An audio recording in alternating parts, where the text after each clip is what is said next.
Türkmenistanda döwlet başçysynyň gurulýan infrastruktura obýektine eden sapary paýtagtda we onuň eteginde ýol hereketini birnäçe günlük çäklendirdi.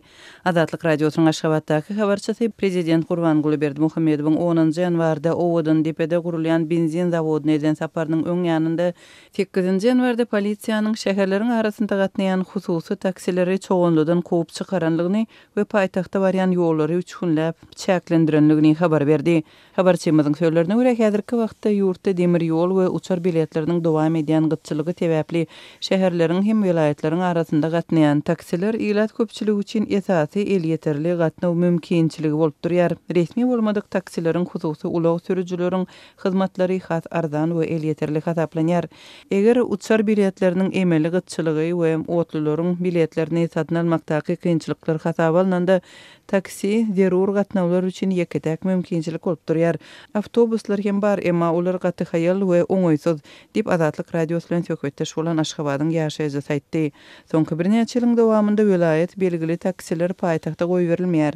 Azatlyň habarçylarynyň 14-nji ýanwarda habar bermegine görä prezidentiň 10-njy ýanwarda Owodun depedäki zawoda sapar eden wagtynda paýtagtyň ýaşaýjylary merhumy jaýlamakda hem kynçylyk çekipdir. 9-njy ýanwarda çoğunlygynyň gonumçylygynda merhumy jaýlamakda kynçylyk döredi. Merhumy gonumçylyk alyp barýan awtobuslar we awtologlar her ädimde diýen ýaly taklandy. 10-njy ýanwarda bolsa gonumçylykdy jaýlamagy asla gadagan etdiler diýip Azatlygyň habarçysy aýtdy. Türkmenistanda şäherlerde we ýaşaýyş punktlarynyň arasynda ýol hereketiniň çäklendirilmegi, köçeleriň tutuş ýapylmagy we şäherlere transportyň girmeginiň gadagan edilmegi ýygyderli häsiýetde amalaşdyrylýar. Bu esasan prezidentiň töwerek taşy edýän saparlary ýa-da ýurt ýolbaşçylarynyň möhüm diýip hasaplaýan çäreleriniň geçýän wagtynda amalaşdyrylýar. Bu ýagdaý elatyň gündäki durmuşyna oňaýsız täsir ýöreder. Şol bir wagtda habarçylarymyzyň we söhbetdeşlerimiziň sözlerine görä Türkmenistanda içerki uçarlara we otlulara biletleriň gytçylygy saklanýar.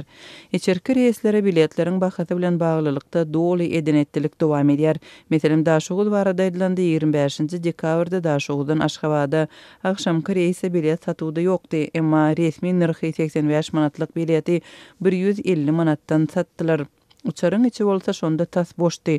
1-nji we 2-nji ýanwarda uçara mündürmek üçin eýem 200 manatdan aldylar.